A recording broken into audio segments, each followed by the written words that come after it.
Welcome back to the deep dive. So today we are standing at the gates of something truly massive. I want you to picture a house, but not just any house. We are talking about Blenheim Palace in Oxfordshire. And honestly, calling it a house feels like a bit of an insult. Oh, absolutely. Yeah. It is the only non-royal house in England that holds the title of palace. That alone should tell you something about the sheer scale we are dealing with here. It's an intimidation tactic carved in stone. Exactly. It is this sprawling Baroque masterpiece. It's got the columns, the manicured gardens, the whole works. It is explicitly designed to make you feel small. And most people, when they see it, they think of one man. They think of the cigar-chomping, V-sign flashing leader of World War II, Winston Churchill. Because, fun fact, he was actually born there. He was. Yeah. But here's the thing, and this is really the heart of what we are unpacking today. Winston Churchill, the man we all know, is just the tip of the iceberg. Blenheim Palace wasn't built for him. It was built 2 centuries earlier for a man named John Churchill. Right. And that is the premise of today's deep dive. We are looking at a massive stack of sources today, specifically a really detailed transcript from a documentary that traces this lineage from the very beginning. And what's wild is that this isn't just a straightforward story about rich people staying rich. This is a complete roller coaster. We've got scandalous affairs, military genius, total financial ruin, American bailouts, and then finally the political resurrection that gave us the Winston we know. Yeah, it is a story of how a family of farmers, literally farmers from Dorset, managed to claw their way up to become one of the most powerful aristocratic dynasties in all of Europe. And the mission for us today is to trace that arc. How did they do it? And more importantly, what was the cost? Because when you look closely, the Churchills are survivors. They are a dynasty completely defined by their ability to adapt or die. So let's rewind all the way back. We are talking early 1600s here. If I went looking for the Churchill brand back then, I'm not finding dukes and palaces. Far from it. You were finding dirt under their fingernails. The family roots were in Dorset, down in the west country of England. They were farmers, but, and this is crucial for the era, they were ambitious. We are in a time where the old feudal structures are just starting to show cracks, and if you were smart, you saw that the path out of the fields and into status was London. The classic move, go to the big city, get a job. Precisely. They gravitated towards becoming merchants and, more importantly, lawyers. The patriarch of this early ascent is a man named John Churchill, born around 1600. He wasn't a noble. He's a guy who went to law school, specifically the Middle Temple in London, and he built a successful practice. He climbed the ladder one rung at a time, eventually buying a estate back in Dorset to essentially show everyone, hey, I've made it. That's the dream, right? You get the degree, you get the job, you buy the fancy house. But then history throws a massive wrench in the gear. The English Civil War hits in 1640. This is King Charles I versus Parliament. And the Churchills, being the ambitious climbers they were, decide. And this is where we see the first major gamble of the dynasty. They picked the king. John Churchill joined the royalist cause. And not just him, his son did too, the first Winston Churchill. Wait, hold on. The first Winston? Yes, born in 1620. This is actually where the famous name enters the family. It was his mother's maiden, Sarah Winston. So they named the son Winston Churchill. And like his father, he was a lawyer. And like his father, he was a die-hard royalist. He didn't just support the king in spirit either. He fought. He was a captain of the horse for Charles I. Which, spoiler alert for anyone who skipped history class, was the losing side. It was a total disaster for them. Charles I is executed in 1649. Cromwell and the Republicans take over. And if you were a royalist, you were in deep trouble. The Churchills were heavily fined by the new Republican government. It was a formal process called compound. Basically, the new government said, you fought against us. Fine. Pay us the value of your estate or we take it all. Wow, that sounds incredibly painful financially. They basically had to buy their own stuff back. Exactly. And it wiped them out. On top of that, they were barred from working as lawyers. They basically fell straight off the social ladder. They'd just spent 2 generations climbing. They had to go live with Winston's wife's family just to survive. And here is the bitter irony of that. His wife was Elizabeth Drake, and her family had firmly supported Parliament. Oh, that is so awkward. So you have these defeated, humiliated royalists living under the roof of their Roundhead in-laws. Right. It must have been an incredibly tense household. But this is the nadir I mentioned. This is where the dynasty, by all accounts, should have just ended. Broke, defeated, living off charity. But the roller coaster nature of the family comes in right here. Have to wait it out. They played the long game. Because in 1660, the monarchy is restored, Charles II comes back. And because the Churchills had remained loyal when it was dangerous to do so, they were rewarded. The big payoff. Loyalty in the 17th century was an investment strategy. Winston, the first Winston, that is, gets his estates back. He gets a seat in what they call the Cavalier Parliament. And he gets a very specific, very lucrative job. He works on the Court of Claims in Ireland. Now, what was that? Because it sounds super bureaucratic. It sounds totally boring. but it was incredibly powerful. After all the wars, land ownership in Ireland was a complete mess. You had royalists, Irish rebels, Cromwellian soldiers who had been paid in land. It was a chaotic puzzle. Winston's job was to decide who got what. In an agrarian society, land is power. Being the guy who decides who actually owns the land puts you in a position of massive influence. And he was also an intellectual, right? The source material mentions he wrote a history book. He did. He wrote a history of the kings of England. It established a literary tradition in the family that's really important.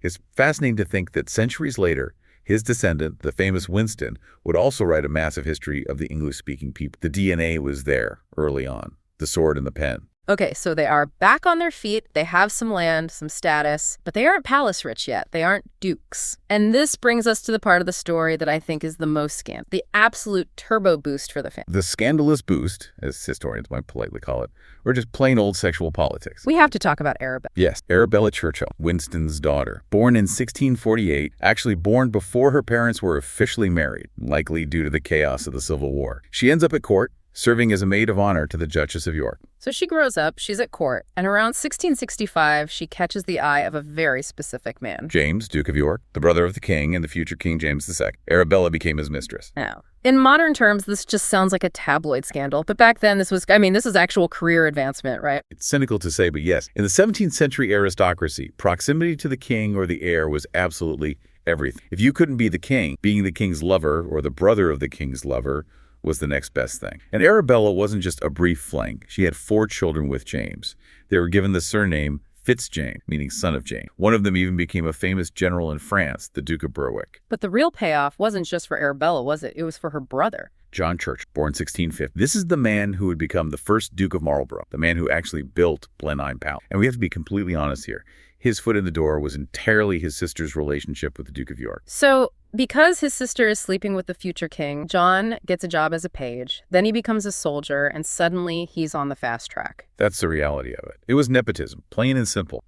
And this is a massive, but once he got the opportunity, he proved he was incredibly talented. He wasn't just a nepotism hire who sat around eating grapes at court. He was a genuine military prodigy. Let's unpack his rise, because from the sources, this guy sounds like an action movie hero. He fights in Tangiers, down in Morocco. He crushes rebellion. He was ruthless and highly effective. He learned his trade in the Anglo-Dutch Wars and in North Africa. In 1685, when the Duke of Monmouth rebelled against James II, John Churchill was the one who crushed it.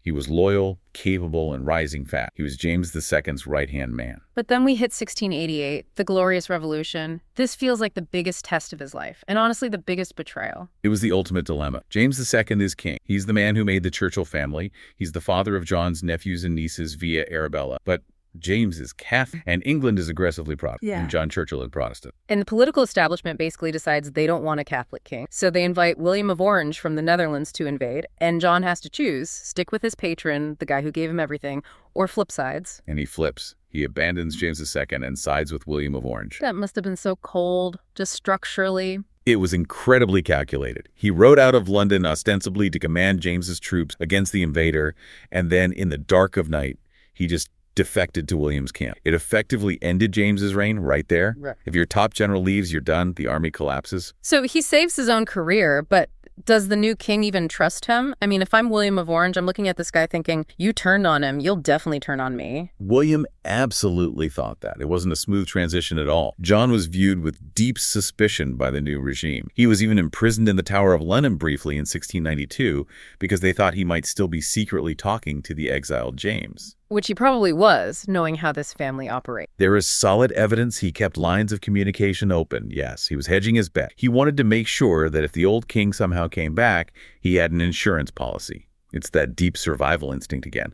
But what really saved him and what ultimately launched him into the stratosphere was his wife, Sarah Jennings. Sarah Jennings. We absolutely cannot tell the Churchill story without her. She is arguably as important as John himself. She was best friends with Princess Anne, who was James II's other daughter. They were incredibly close, obsessively close, some historians might say. So when William and Mary die and Anne becomes queen in 1702, John and Sarah Churchill effectively become the co-rulers of England. That is the power couple to end all power couples. So Anne makes him a duke. The Duke of Marlborough. Correct. And this sets the absolute perfect stage for his greatest moment, the War of the Spanish Succession. Now, this sounds like a dry history topic to some, but the stakes were huge, right? We're talking global consequences. Enormous consequences. It was basically a world war before we used that term. You had England Austria, and the Dutch against France and Bavaria. France was the undisputed superpower. Louis XIV was trying to unite the French and Spanish crown. If he succeeded, France would control the Atlantic, the Mediterranean, the vast colonial wealth of Spain. England would essentially be reduced to a vassal state. And John Churchill steps in, the Battle of Blenheim, August 13th, 1704. It was a tactical masterclass. Most wars back then were incredibly slow. Lots of sieges, very cautious maneuvering. John Churchill did something totally audacious. He led a massive coalition army, English, Scots, Austrians, Dutch, about 50,000 men in total, and he marched them all the way from the Netherlands down to southern Germany. That's a 250-mile march. Which is a logistical nightmare in 1704. Just feeding them would be impossible. It was a minor miracle. He kept the soldiers fed. He bought them new boots along the way. He arrived at the battlefield with an army that was fresh and ready to fight. And at Blenheim, he completely smashed the French and Bavarian lines. How did he actually do it tactically? The sources mention it was a pretty brilliant maneuver. Deception. He repeatedly attacked the strongly fortified wings of the French army, which forced the French commander to suck all his reserves out from the middle to protect the side. Then, when the French center was dangerously thin, John unleashed a massive cavalry charge right up the middle. He split their army in two. And the source transcript says they took over 10,000 prisoners. That's catastrophic for the French. It broke the aura of French invincibility forever. It saved the city of Vienna from falling. It was the kind of victory that fundamentally changes the course of history. Before Blenheim, everyone in Europe thought France simply couldn't be beat. After Blenheim, the balance of power shifted permanently. And the reward for that victory wasn't just a parade and a pat on the back, it was the palace. Queen Anne and the nation were so overwhelmingly grateful, they effectively bankrolled the construction of a house named after the battle itself, Blenheim Palace. And they didn't hold back even a little bit. I mean, the architect was Van Brugh, the style was English Baroque, it was specifically designed to intimidate anyone who approached it. It's really not a cozy home. It's a monument to military glory. When you drive up to it, it's meant to make you feel small and make the Duke feel like a god. Even the grounds, which were later landscaped by the famous Capability Brown, who created this massive artificial lake, they were designed to completely dominate the natural landscape. It is a physical manifestation of the family's absolute peak. It basically says, we are the state. But as with everything in this story, and really any good historical drama, what goes up must come down. Indeed. The fall was almost as fast as the rise. Sarah's relationship with Queen Anne soured terribly. Sarah was frankly too pushy, too dominant, and Anne got sick. At the same time, the politics in London shifted. The Tories turned against the endless, expensive war. John was dismissed from his command. He suffered strokes in his later years and eventually died in 1722. And just like that, the golden age of the Churchills. And this leads us perfectly into the next section of the outline, the Dark Ages. Because almost immediately they run into a problem that every single aristocratic dynasty fears above all else, no male heir. Total tragedy struck. John's only surviving son died of smallpox at age 17. So the new shiny dukedom had nowhere to go. Under normal British aristocratic rules, the title would have simply gone extinct right there. But they were too important to just let the title die, right? They had too much clout. Exactly. They used their influence to petition Parliament, and Parliament passed a very special, very rare act, allowing the title to pass to John's daughter, Henrietta. So she became the second Duchess of Marlborough in her own right. Which is pretty rare for the time, for a woman to hold the title herself. Very rare. There were rumors she had an affair with the playwright William Congreve. She was quite an independent figure, but even she didn't have a surviving male heir to pass the title to. So when she died, the dukedom jumped sideways through the family tree to her nephew, Charles Spencer. Okay, let's stop right there. Spencer. This is a name people definitely know. Princess Diana was a Spencer. Winston Churchill was technically a Spencer Churchill. Who exactly were these guys? The Spencers were another great English success story, but a much slower burn than the Churchill. They started out as humble sheep farmers in Northamptonshire back in the 15th century. Sheep farmers. So we go from Dorset farmers to Northamptonshire sheep farmers. Yes.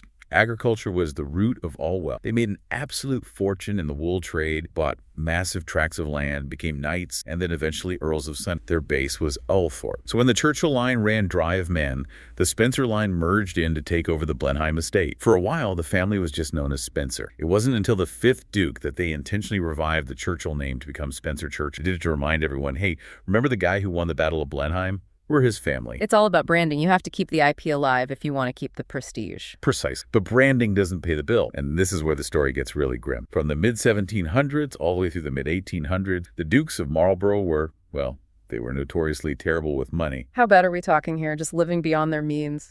We are talking about the 4th, 5th, and 6th Duke, basically setting fire to the family fort. It was a perfect storm of classic aristocratic vice, high-stakes gamble, imprudent card-playing night after lavish, unchecked spending on art and massive lifestyle upgrades, and just phenomenally bad investment. The source material specifically mentions something called railway mania. Yes, in the 1840s, everyone in Britain thought building railways was a literal license to print money. The aristocracy poured enormous amounts of cash into railway bubbles that inevitably burst. But the absolute low point of this whole era was definitely the 5th. What did he do? Did he lose the palace in a bet? Not quite, but he was a spendthrift on an epic, almost comical scale. By the time he was in charge, things were so financially desperate that he was actively selling illegal timber from the estate forest just to get his hands on some quick cash. He was literally cutting down the ancient woods. He was melting down the family's gold plate to sell the bullion. He was even charging people an hourly rate to come and hunt on the palace ground. Wait, he charged people by the hour to hunt on his own lawn? That is incredibly humiliating for a duke. It's like rent a forest.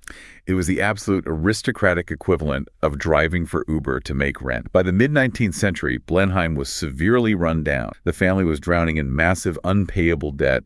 The great triumphant dynasty of the first Duke was essentially completely bankrupt. They had the fancy title, they had the massive palace, and absolutely zero cash to pay for any of it. So you have a massive palace you can't afford to heat, a title that demands respect, and an empty bank account. This sets the stage perfectly for one of the most interesting phenomenons of the Victorian era, the American bailout. Yes, the Gawler princesses. I love this term so much. It sounds so transactional, largely because it completely was. It was a business deal, pure and simple. You had these British aristocrats who were land rich, but incredibly cash poor. And across the ocean, you had the Gilded Age Americans, the Vanderbilts, the Astors, the Jeromes, who had millions upon millions of dollars, but absolutely no social standing in the drawing rooms of Europe. Mm-hmm. In New York, they were considered new money, which the old guard looked down upon. But in London, if you married a duke, you were a duchess, period. No one cared where the money came from as long as it cleared the bank. So they swap. The American girl gets to be a duchess or a lady, she gets the tiara, and the British guy gets his roof fixed and his debts. That is exactly what happened with the 7th Duke's son, Randolph Churchill. In 1874, he married Jenny Jerome. She was the daughter of Leonard Jerome, a very wealthy New York financier and speculator. He was known as the King of Wall Street for it. And the money from her family just flowed right into Oxford. It paid off the crushing Churchill debts. It repaired the crumbling masonry at Blenheim.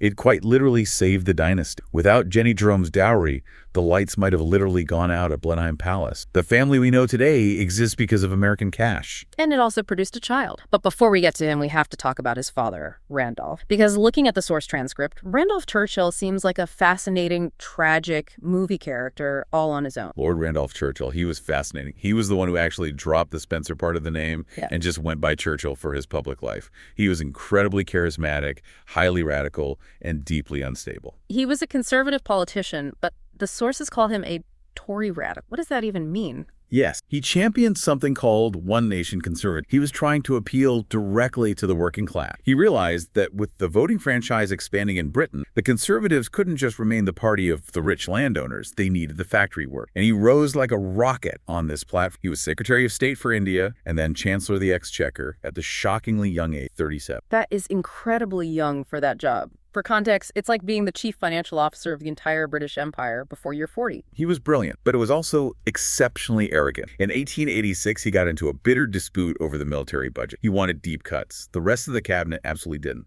So he resigned, thinking, they can't possibly live without me. They'll come begging me to return on my terms. It was a massive power play. A completely failed one. They just accepted his resignation, he was out, and he never held high office again. That is brutal. Just a complete miscalculation of his... And his end was deeply tragic. He died at only 45. The source notes it was almost certainly due to syphilis, which he had likely contracted many years earlier. It slowly, terribly destroyed his physical health and his brilliant mind. He spent his last years basically fading away in public. Oh, and it's worth noting, his political education started early. His father, the 7th Duke, served as Viceroy of Ireland. Randolph acted as his unpaid private secretary, learning the ropes of cutthroat politics in a very volatile environment. So you have this brilliant, volatile father who burns out and dies young. And watching all of this, absorbing all of this, is his son, the man born at Blenheim Palace in 1870, the Titan, Winston Churchill. And you can really see how Winston is a perfect synthesis of everything we've discussed so far. He has the fearless, adventurous spirit of the first Duke of Marlborough. He has the historical, literary bent of the first Winston from the Civil War. He has the brash American blood of his mother, Jenny Jerome. And he has the intense political volatility of his father, Randolph. He didn't start out as a politician, though. He started out as what we would probably call an action junkie today. He really did. He knew he needed to make a massive name for himself, and since he wasn't the direct heir to the dukedom, his older cousin was, he had to earn his own fame and fortune. So he toured active war zones as a combination of journalist and soldier. He went to Cuba just to watch the Spanish fight the local rebels. He went to India and fought on the frontier. He fought in the brutal Sudan campaign at the Battle of Omdurman. That was one of the last classic cavalry charges in British. It was the tail end of the Scramble for Africa era. Winston was right in the thick of it, literally riding with a Mauser pistol in his hand. And then he went down to South Africa for the Boer War. He was captured by the Boers, made a daring escape from a prisoner of war camp, and traveled hundreds of miles across hostile country to safety. He was a bona fide national celebrity before he ever even entered Parliament. So he takes all that fame and he gets elected in 1900, a conservative, just like his father, just like his family. But then he does the unthinkable. He crosses the floor. In 1904, he dramatically leaves the Conservatives and joins the Liberal Party. This was seen as a massive, unforgivable betrayal in the eyes of his social class. The Churchills were Tory grin, but Winston was highly pragmatic, or perhaps wildly opportunistic, depending on your view. He saw the Liberals as the party of actual reform, and frankly, the party that was ascending and would actually give him a cabinet job. And just like his ancestor, the first Duke, he rises through the ranks incredibly fast. Yeah, very fast. He's president of the Board of Trade, Home Secretary, and then First Lord of the Admiralty by 1911. He's literally running the most powerful navy on Earth as World War I approaches. He's at the absolute center of global power. But then, also exactly like his ancestors, he faces a massive catastrophic crash. 1915. World War I is completely stuck in a bloody stalemate. The Western Front is just a meat grinder. Churchill, looking for a way around the deadlock, pushes hard for a massive naval attack on the Dardanelles in Turkey. The goal was to knock the Ottoman Empire entirely out of the war and open a crucial sea supply line to their ally Russia. Which ideally sounds like a brilliant strategic flank attack, but in reality, it was a profound disaster. The British and French ships hit undetected minefield. The subsequent land invasion was completely botched by the commanders on the ground. Hundreds of thousands of casualties on both. The plan failed completely and utterly. And because he was the loudest voice in the room pushing for it, he took the fall. He was the public face of the operation. He was unceremoniously removed from the Admiralty. It looked for all the world like his political career was permanently over, humiliated.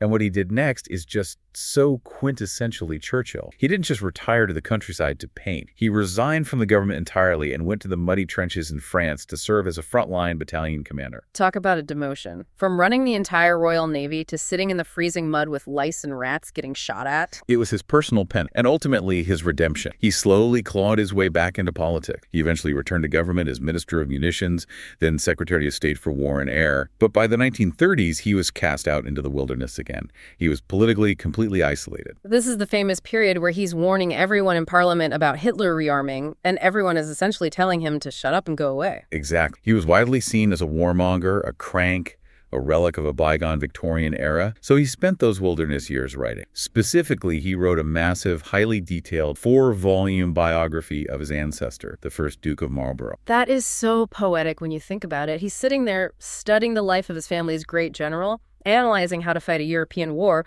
while literally preparing for his own war. It undoubtedly shaped his strategic thinking. He spent a decade intensely analyzing how the first Duke built a fragile coalition to stop a European tyrant, Louis XIV. So when Adolf Hitler rose to power, Winston already had the strategic blueprint in his head. He knew you absolutely needed a grand alliance. He knew you couldn't just negotiate or appease a power-seeking, total continental domination. So when he finally became prime minister in May 1940, at the age of 65, he was stepping into a role he felt he had literally been preparing for his entire life. He later wrote, "I felt as if I were walking with destiny, and that all my past life had been but a preparation for this hour and for this trial." And he was right. We all know the broad World War II highlights, the soaring speeches in the Commons, the absolute refusal to surrender or even negotiate when France fell. But looking closely at the source transcript, what really stands out is his utter strategic pragmatism. Yes. Remember, just as the first Duke allied with nations he didn't necessarily like in order to stop France, Winston allied with Joseph Stalin, a man he deeply hated, a communist dictator, because he knew